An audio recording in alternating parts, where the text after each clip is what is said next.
guys, so I'm gonna give you some tips on English. Funny story, I was actually atrocious, terrible at English in my underclassmen years. So there are so many things that I wish that I should have done, but now I can pass it on to you guys. So something that I think is really helpful, especially if you're taking AP English, is learning a bunch of literary devices. Like, even if your teacher didn't teach you them, just search them up online, because I kid you not, guys, almost every single piece of writing is like practically a literary device if you think hard enough. So that just becomes really helpful, because like literary devices become super important when you get older. Like, you just want to fill all your writing with literary devices. Another thing is just asking for a lot of feedback and really taking into account what your teachers are saying, because English is a skill and it's something that develops over time, and without even realizing it, you're probably going to find that you're a lot better than you were a couple months ago if you just practice and actually take into account all the feedback that you're getting. And that's something I wish I did a lot more. I honestly, like, if you really do need the help, like, just practice, like, do a passage, just analyze a passage every now and again and get some feedback. And then over time, without even really studying too much outside of class, you'll find that you're a lot better. Hi.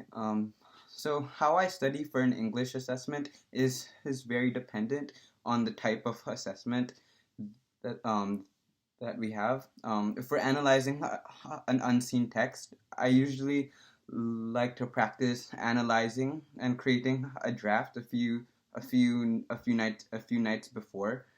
And if we're doing a week-long assessment or an assessment that spans multiple days, I usually like to allocate each day to accomplish a specific task. An example of this could be to create a plan and write the introduction on day 1, body paragraphs on day 2, and the conclusion and final edits on day 3. One quick study tip for the languages, whether that be Spanish, French, Chinese, I think it's really important to know your vocabulary. So you can either do like little Quizlet tests like at the end of each week or something, so that you really know your vocabulary, and that needs to be like memorized so you can use it like when you're talking. The more vocabulary, the better. And my second tip would also be in the languages, it's really important like to like do things outside of class to help you like understand the language even more. So whether that be like on Netflix, putting subtitles in the language that you're learning, and even the audio if possible, whether that be just listening to podcasts in that language, reading a book in that language, even if it's like an easy book to read, it's better than nothing. And I feel like that really helps, like the time you spend outside of class trying to practice this language, the better it will be for your class and even for the future for you to speak that language. My study tip for social studies classes would be to really participate in all the group work and activities that are assigned to you in class, because I know that you'll be doing a lot of these. And remember to take note of important insights from class discussions or ideas that group mates or classmates give to you, because these will be really helpful for future projects, because a lot of these are critical thinking and building off of each other's different perspectives will really help in doing that. So yeah, just be active in all the group work and discussions. Okay. Hi everyone, I'm Nicole, and I'm going to show you guys how I study for my social studies subjects. So I take a bunch of different approaches so you can take the ones that work best for you for when you study. So let's get to it. So here I have slides for my economics class, and basically what I do during class is I usually just listen and take this time to ask any questions I may have, or I will also take notes on a Google document and just type them up to make sure if the teacher says anything that's not on the slides, I have it written down, since like I take a while to handwrite all my notes. But during class, after class when I have the time, I will actually look at my textbook and go over the important like concepts again, and I'll transfer them onto paper or onto my iPad, and I'll make it look like this, and it's like all nice and pretty, which you definitely do not have to do, but that's what I enjoy doing with my notes. And then, so yeah, just rewriting these terms and definitions and important concepts will really help you.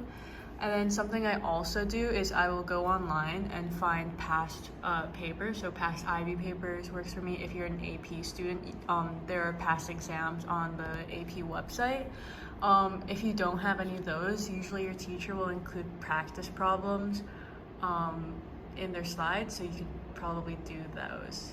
And yeah, that's how I studied. Guys, I'm going to give you some tips for studying for sciences. For the sciences, as opposed to other classes, it's really about information recall. So something that I find really helpful is obviously using flashcards. A site that's really good is Quizlet, and just doing a lot of, you're going to have to spend a lot more time outside of class studying than you would in middle school, but it's not too bad if you just do little increments but over longer periods of time.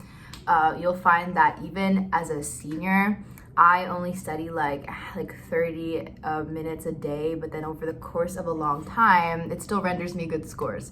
So that's a really important tip. Hi. One tip I wish I knew when I was in 9th and 10th grade is how important it is to practice. Now, I know this may seem very basic, but for subjects like math and physics, it is so important to be familiar with like all the questions that are out there and the content, because the main thing about those subjects is your problem-solving skills. So go up to your teachers, make use of the resources that are present in your class, like those study guides.